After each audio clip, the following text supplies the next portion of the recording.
Sudah. Assalamualaikum semuanya. Waalaikumsalam warahmatullahi wabarakatuh. Untuk kelas siapa dulu? Mustahil. Yaman. Salaman. Assalamualaikum warahmatullahi wabarakatuh.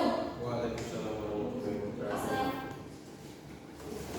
Ya, apa kabar kalian hari ini? Alhamdulillah luar biasa. Allahu Akbar. Masya Allah semuanya pada semangat sekali ya untuk hari ini. Ya Ustaz. Apa nih di sini? Di Kita masuk pada pertemuan kedua ya anak-anak. Nah, sebelum kita lanjut ke pembahasannya, apakah ada yang ingat materi minggu lalu kita belajar tentang apa? Ya, jadi kita minggu lalu itu belajar tentang terkait dengan materi yang namanya menyikapi dunia yang sementara juga akhirat yang selamanya. Nah, tentunya itu hanya pengantarnya saja untuk minggu yang pertama anak-anak. Nah, pada minggu kedua ini saya akan menjelaskannya lebih dalam lagi tentang menyikapi dunia sementara dan akhirat yang selamanya. Nah, jadi di sini ada sebuah gambar yang membangun. Jadi agar kalian bisa memudahkan kalian untuk belajar. Nah ini, di pertemuan kita kali ini kita akan membahas terkait dengan Quran surah Al-Qasas ayat 77. Kemudian juga hadis yang kedua tentang Ibnu Majah dan Mikdam bin Ma'ad dan juga dari Hisham bin Urwah. Nah, yang pertama kita akan masuk dulu ke dalam materi terkait dengan etos kerja. Ada yang tahu anak-anak apa itu etos kerja? Betul ya. Apa? Etos kerja secara umum ada yang tahu? Etos kerja secara umum ada yang tahu apa pengertiannya secara umum yang kalian tahu saja? Tidak? Baik. Nah, jadi etos kerja ini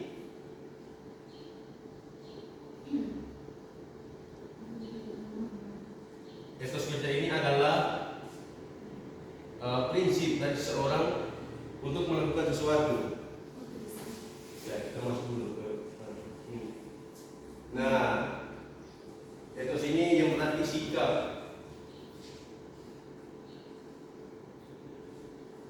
Sikap ataupun karakter.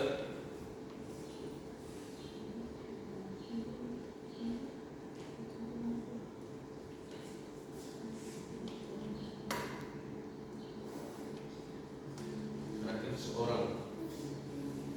Nah, jadi anak-anak sekalian, etos kerja ini melingkupi apa yang telah terjadi dalam kehidupan kita semua ini. Nah, kemudian keterkaitannya dengan ibadah yaitu menjadi dasar kita sebagai manusia untuk menggapai ridho Allah Subhanahu wa taala.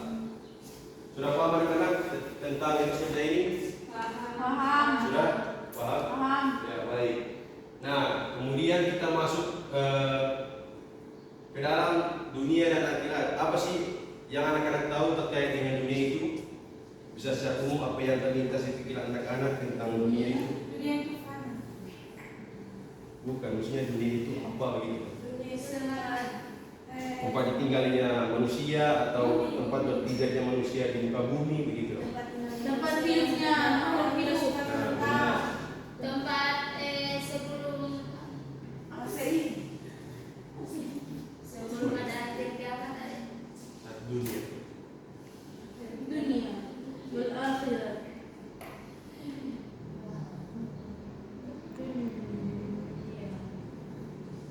Dunia yang artinya dunia.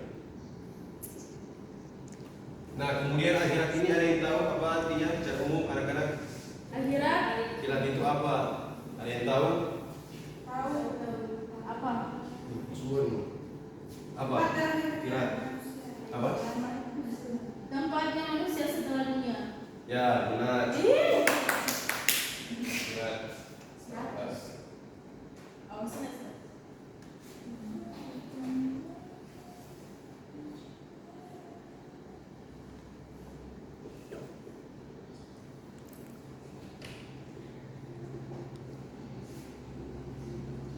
Nah, jadi anak-anak, dunia dan akhirat ini mempunyai korelasi yang sangat penting, yang dimana dunia ini menjadi pijakan kita untuk mencari bekal dan membawanya ke akhirat kita, akhirat kelak nanti, untuk dijadikan sebagai ladang pahala kita dalam mengumpulkan segala amal yang kita perbuat di dunia selama ini. Nah, baik, kemudian kita masuk ke surah yang akan kita diskusikan terkait dengan menyikapi dunia akhirat yang sementara dan juga apa?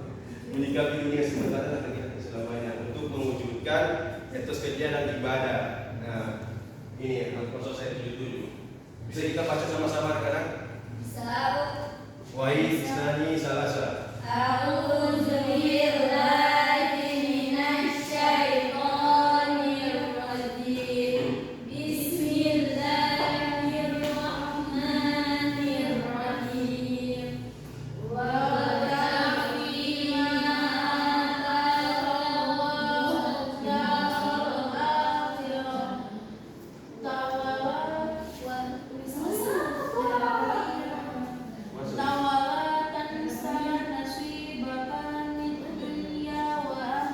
Nah, artinya apa ya? Artinya Carilah apa yang ada di neraka dan kalian pahala beri kalian yang merupakan bagian di dunia.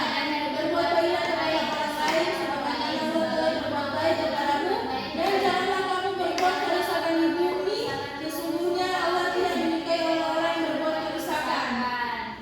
Nah, sudah jelaskan dari Quran ini, sudah Allah menjelaskan bahwasanya kita itu mencari pahala di neraka akhirat itu mempunyai juga yang namanya prioritas yang utama. Namun Allah juga berfirman di ayat yang lainnya, tapi janganlah kamu lupa bagian kamu yang dimana itu adalah dunia. Nah, dunia ini menjadi tempat persinggahan kita untuk mencari pahala, dan kita akan supaya bisa dijadikan yang namanya apa, bekal kita untuk di masa akan datang nanti, yaitu akhirat. Nah, kemudian kita masuk ke ini hadis. Nah, di sini saya mengambil hadis dari riwayat Ibnu Majah.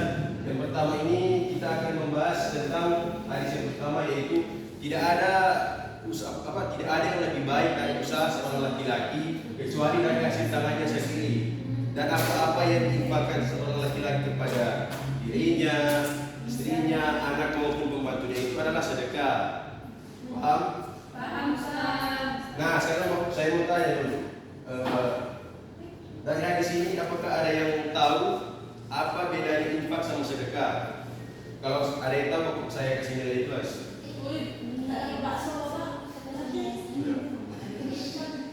Sedekah. Oh iya, nanti saya kasih nilai plus. Plus juga saya kasih 5. Sedekah asli. Itu 5. Itu uang, uang 5 itu bukan masuk. Ini perbedaan. Perbedaan infak sama sedekah. Kalau sedekah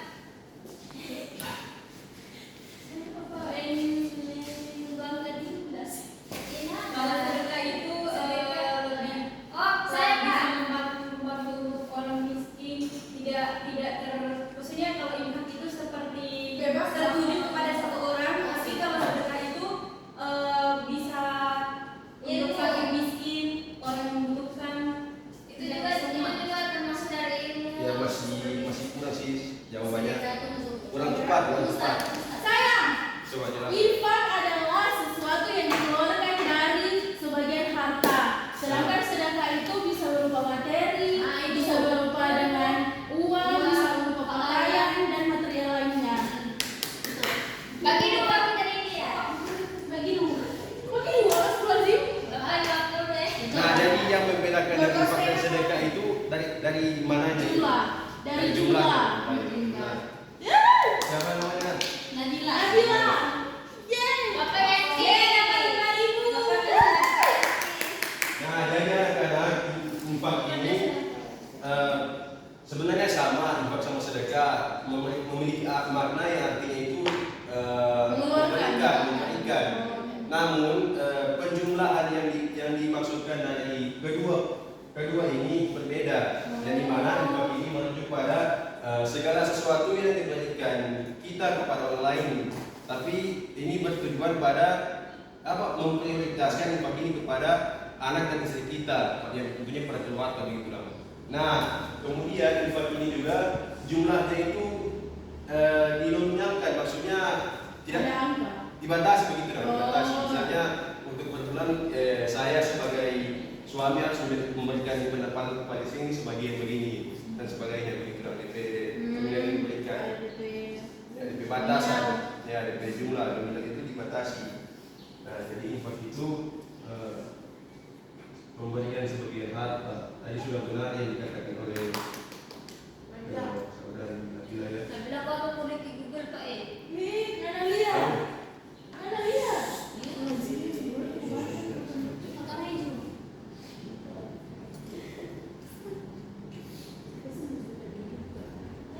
Memberikan sebagian harta yang jumlahnya dibatasi. Mati begini.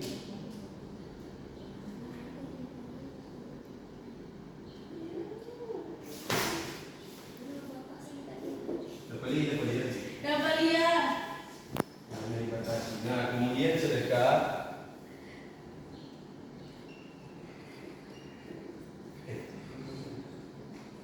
Nah, sedekah ini bisa berupa yang namanya non material, tidak harus berbentuk yang namanya harta.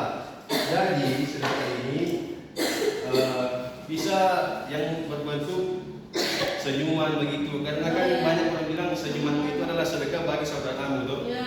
Nah, jadi sedekah ini bisa juga dari di luar harta, karena sedekah ini pengertiannya sangat luas, universal. Jadi sedekah ini mencakup keseluruhan, bisa kita memberikan kepada kucing saja sudah itu termasuk sedekah, membantu orang lain, apa gimana? Kalau senyum saya sendiri itu sedekah. Kok gila? Itu tadi. Itu bisa dibayar mas Nabila. Jadi sedekah ini mencakup keseluruhan, yang artinya memiliki makna luas. Sedekah pemberian.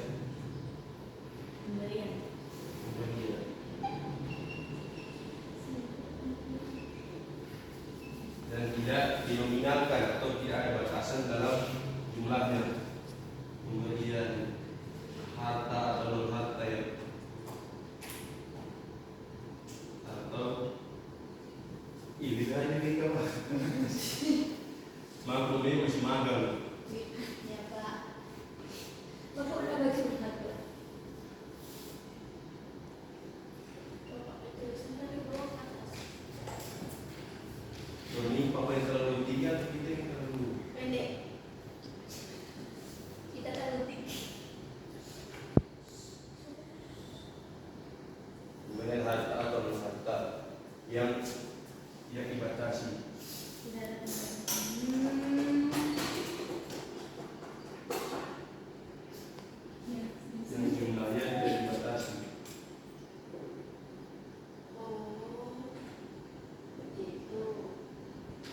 Jadi kalau mau kasih ke anak ini itu bernama infak. Iya, infak. Bukan sedekah. Infak. Ya, kalau misalkan, ini juga kondisional. Dari kedua pengertian ini tergantung berbeda-beda kondisi. Nah, jadi benar lagi kondisional. Tambah di bawah itu masuk kondisional. Jadi ketika kita sudah berumah tangga dan misalkan saya ini sudah berkewajiban untuk memberikan pendapatan, dan itu disatukan dengan infak. Namun ketika saya misalkan contoh nih lagi jalan terus ketemu dengan orang yang lagi minta tolong kepada kita, nah kemudian kita membantu untuk memberikan sebagian tenaga kita kepada orang lain, itu disebutkan dengan sedekah. Nah, baik, kita lanjut ke selanjutnya. Tadi saya. Nah, kemudian kita masuk ke hadis yang kedua. Nah, hadis yang kedua ini bunyinya begini: sekiranya salah seorang dari kalian mengambil kemudian ia membawa dengan satu ikat tali dan ia menjualnya. Kemudian dari hasil jualannya itu ia mendapatkan kebutuhan yang dia miliki. Maksudnya mempunyai dari hasil jualan itu dia mendapatkan penghasilan dari apa yang telah dia jual. Nah, itu lebih baik daripada ia meminta-minta kepada manusia, baik mereka memberi ataupun tidak. Nah, jadi di hadis kedua ini, anak-anak coba perhatikan dulu. Nah, jadi di hadis kedua ini Rasulullah melarang kita untuk untuk meminta-minta kepada manusia. Alangkah baiknya kita itu harus ada usaha. Jadi mana ini usaha itu merupakan bentuk kesadaran kita di dunia dalam mencari ridhonya Allah, menggapai ridhonya Allah dengan yang telah diperintahkan Allah kepada kita. Nah, baik. Kemudian Rasulullah juga melarang keras terutama kepada laki-laki untuk meminta-minta. Harus ada usaha dan juga kerja keras dalam mencari nafkah. Nah, kemudian dari sini saya mempunyai pertanyaan kepada anak-anak. Tahu apa? Mungkin itu normalisasi sudah. Itu belum biasa. Astagfirullah, ada ya? Masa bapak yang mandi? Astagfirullah. Hari Jumat bapak tak musola? Ada semua itu. Masya Allah. Kecepatan. Terus. Pertanyaan apa Pak? Nah, lanjut ya. Kita lanjut. Saya mempunyai pertanyaan kepada anak-anak. Jika kita di dunia ini disuruh pegang tanggung jawab untuk kita di akhirat kelak, lantas mengapa kita melakukannya jika dari tanggung jawab itu tidak memberikan dampak kita ke depannya? Ada yang bisa jawab? Saya mengerti pertanyaan. Nah, jika kita diberikan tanggung jawab untuk kewajiban kita di dunia dalam bekal kita untuk dibawa ke akhirat, nah lantas apa dampak yang diberikan dari tanggung jawab tersebut? Kalau misalkan orang berbuat baik, Angkat tangan. Siapa yang mau jawab? kalau misalkan orang berbuat baik di dunia, misalkan orang itu melaksanakan sholat lima waktu, sedekah dan lain sebagainya, nanti kalau pas puasa itu orang akan mendapatkan balasan di dunia juga. Contohnya seperti apa? Contohnya masuk surga Firdaus. Juga ya. Benar sekali. Ya baik, saya kasih nilai plus ya. Nah, di tiap-tiap ini di tiap-tiap pertanyaan yang saya kasih kepada anak-anak akan memberikan nilai plus. Dinilai UTS saja. Masya Allah. Nah, Bisa ada nilai. kemudian kita masuk juga ke apa? Ini dari surat ini Al-Qasas, perilaku. Nah, kita masuk ke perilaku orang yang memiliki etos kerja tinggi. Dalam Quran surah coba ya perhatikan dulu. Surah nilai. Nah, dalam Quran surah Al-Qasas ayat 77 ini, perilaku orang itu senantiasa menyeimbangkan kegiatan di dunia dan juga di akhirat. Jadi yang menyangkut proses dunia akhirat itu mereka seimbangkan. Jadi tidak memihak salah satunya. Karena begini, di nomor 1 ini dijelaskan bahwasanya saya pernah mendengar tentang satu filosofi, tapi filosofi ini yang mempunyai pengertian pemikiran falasi atau yang salah begitu. Nah, filosofinya begini. Kebanyakan orang itu ketika ia malas di dunia, mereka menganggap bahwasanya harus kita di dunia ini harus apa sih? Yang penting kan kita sudah sholat, sudah mengerjakan perintah Allah Subhanahu Wa Taala. Nah, tanpa memberikan dampak kepada sosial kita di sekitar kita itu. Nah, itu adalah salah satu orang yang berpikir dengan namanya pecundang, karena tidak tidak memahami tentang lingkup sosial mereka di sekitar mereka begitu. Jadi hanya berfokus kepada perintah Allah tanpa dengan mengurusi urusan dunianya. Contohnya itu misalnya nafkah. Jadi mereka itu cuma tunggu-tunggu hati itu bergelimang jatuh dari langit begitu lah, minta-minta tanpa adanya usaha. Nah, jadi di nomor satu itu harus ada urusan sendirian itu harus berkorelasi. Nah, sampai sini ada yang bertanya terkait dengan dunia nanti. Mungkin masih ada yang terlintas begitu dalam keseharian anak-anak. Tanya banyak-banyak nanti Bapak tertanya jawab. Masih ada jam kedua lagi. Yo dosennya Pak Guru satu. Dosennya. Lanjut. Baik. Nah, yang kedua, manakala sedang mengerjakan ibadah, kita senantiasa bersungguh-sungguh dan penuh kekhusyukan. Jadi misalkan ketika sholat, kita itu harus berfokus pada sholat kita. Nah, demikian juga sebaliknya saat kita senantiasa harus giat dalam belajar. Kemudian yang ketiga, senantiasa berbuat baik kepada sesama dan tidak membuat kerusakan. Ya baik, lanjut ke perilaku orang yang memiliki etos kerja dalam hadis Nabi tadi. Nah, yang pertama itu senantiasa kerja mandiri, tidak mengharapkan pertolongan tangan orang lain. Yang kedua itu apapun pekerjaannya senantiasa dinikmati dengan ikhlas, yang tentunya dalam pekerjaan yang halal. Dari sini sudah ada yang mengerti, sudah paham semuanya anak-anak. Nah, kemudian sudah habis ya. Nah, kita masuk ke metode pembelajaran talking stick. Ada yang tahu apa itu talking stick? Tahu. Apa? Tidak, Bapak. Talking apa artinya? Talking apa? Bicara, talking bicara. Stick apa? Stick ya, tongkat. Cuman tidak ada tongkat, jadi saya menggunakan spidol saja. Nah, dan di metode pembelajaran yang saya gunakan kali ini agar supaya kalian itu semangat dalam belajar anak-anak. Jadi supaya juga dari apa yang telah saya sampaikan tadi bisa masuk dalam rangsangan kalian dan bisa di kemudian hari nanti saya akan menanyakannya lagi, kalian sudah tidak akan lupa. Paham? Paham, Bapak. Nah, jadi di sini Bapak ada 5 kertas. Di sini ada 1 sampai 5. Boleh. Jadi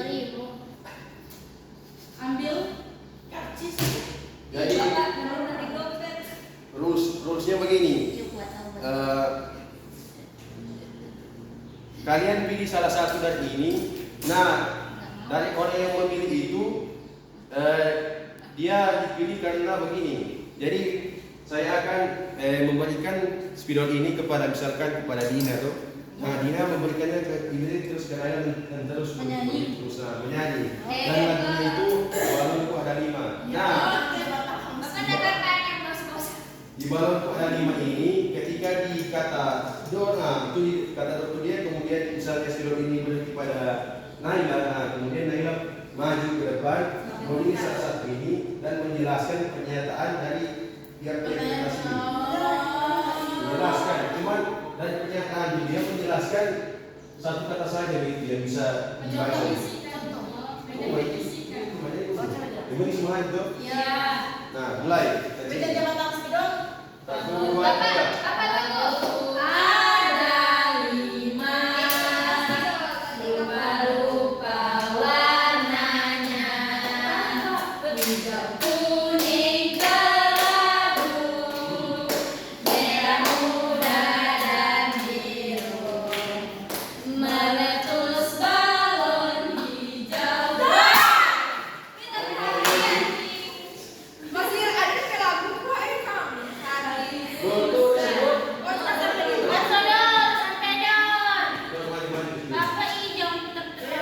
Bentar dulu untuk kayak.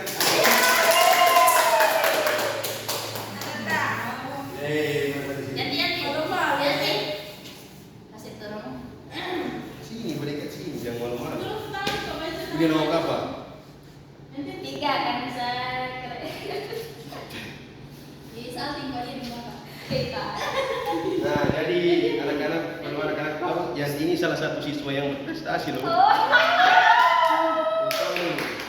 Kasih tunggu tuh dia supaya tahu. Pilih. Baca itu.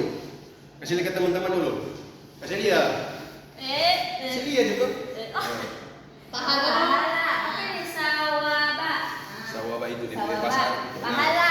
Jelaskan. Maksudnya pahala itu apa? Ya, ini supaya mau tamu bagus. Badiam, buah badiam. Iya. Nah, jadi pahala itu amal perbuatan kita selama di dunia.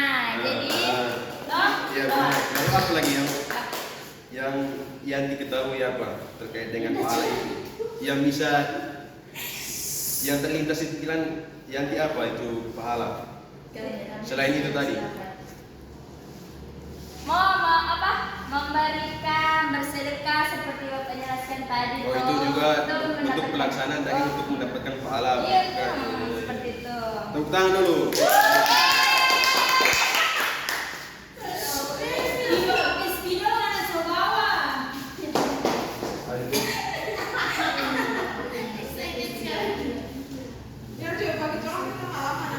Lanjut lagu apa? Lagu apa?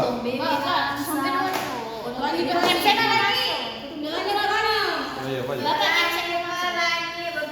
1, 2, 3.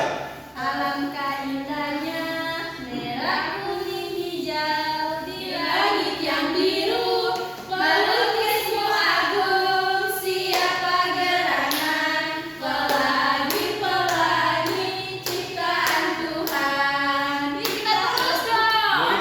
Nabila.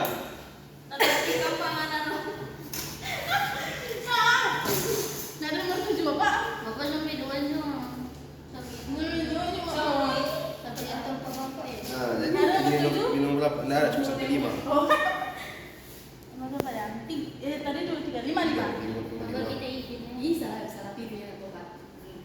Coba teman-teman, apa itu? Bumi. Di Di bumi fil ardi. Bumi. Coba Nabila jelaskan apa sih maksud dari bumi itu yang bisa Nabila tangkap itu. Bumi itu adalah tempat yang manusia apa atau gimana? Nah, bumi itu konspirasinya ada 2, bulan dan datar. Konspirasi. Nah, bumi itu tempatnya tinggalnya manusia sebelum dia pergi ke dunia akhirat. Nah, di bumi ini kita harus mengamalkan kewajiban-kewajiban yang sudah diberikan Allah Subhanahu wa taala kepada Allah Subhanahu wa taala. kepada Nah, Nabi terus. Sallallahu alaihi wasallam. Udah. Tempat tinggal manusia Oh, ini. tempat tinggalnya manusia. Ya, benar. Tepuk tangan dulu untuk Nabila. Ya, the last one. Lanjut, lagu apa? Ini dong. Mulai dari sini tadi kan Nabila. 1, 2, 3.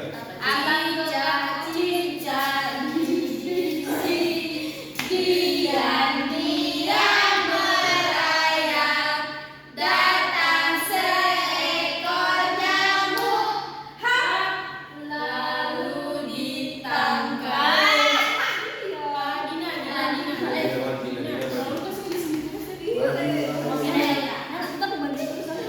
Minum berapa? Minum berapa? 4. Nah, bagus ini, bagus. Jelaskan itu. Situin dulu ke teman-teman. Berbuat baik kepada diri sendiri. Nah, jelaskan maksudnya apa itu? Jangan buat tidur malam. Berbuat baik kepada diri sendiri itu seperti menjaga mental, Nah, terus? punya pola hidup yang sehat. Bagaimana? Sudah Bapak. Sudah. Cuma itu bagus. Tepuk tangan dulu. Nah, jadi dibuatnya metode seperti ini agar supaya anak-anak itu bisa memahami dari materi yang kita belajar hari ini. Gitu. Nah, jadi alternatifnya dari topik ini sangat mudah digunakan karena juga bisa dipahami bersama-sama. Oh, sangat menyenangkan. Nah, sudah habis. Sudah Bapak? Baik. Terima kasih. Aduh, Bapak. Baik. Nah, sudah masuk pada akhir pembelajaran kita pada hari ini. Kesimpulannya yaitu kita itu hidup di dunia dan juga kehidupan kita di akhirat nanti itu kita harus mempunyai yang namanya korelasi atau hubungan yang erat antara dunia dan akhirat. Nah, yang dimana dari dunia itu kita mencari nafkah dan juga bekal kita dalam menjalankan perintah Allah Subhanahu wa taala. Lalu kita melaksanakan perintah Tuhannya dan menjauhi larangannya. Nah, jadi kesimpulannya seperti itu kurang lebihnya. Saya mohon maaf kalau misalkan ada kesalahan kata. Nah, di akhir pembelajaran saya akan memberikan tugas kepada anak-anak. Ada yang tahu tugasnya apa? Hafal. Ya, ini tugas mengikut evaluasi dari pemahaman anak-anak. Dari evaluasi yang saya gunakan itu dari segi kognitif pengetahuan kalian tentang dunia dan akhirat. Paham? Nah, jadi tugasnya itu buatlah 5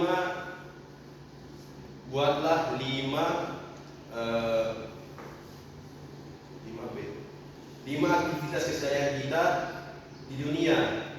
Mengerti? Paham? Ngerti Bapak, ngerti. Trompe itulah lingkup keseharian itulah apa yang kita lakukan di dunia ini sehingga bisa menjadi bekal di akhirat nanti. Misalkan kita membantu orang lain lah, itu juga menjadi bentuk pahala kita untuk kita transferkan ke akhirat kita. Jadi buatlah 5 aktivitas keseharian kita selama Oke. di dunia. Paham? Paham.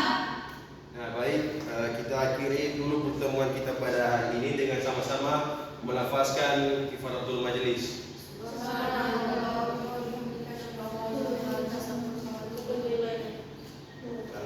Oh iya, tadi kata Bapak lupa untuk mengabsen.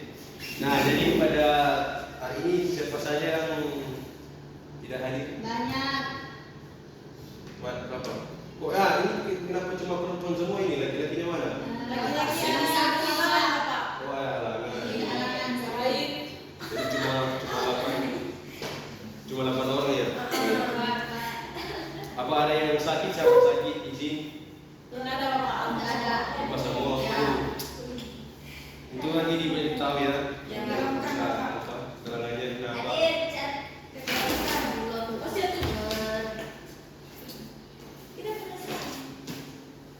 Ya baik, itu saja dulu pertemuan kita pada hari ini.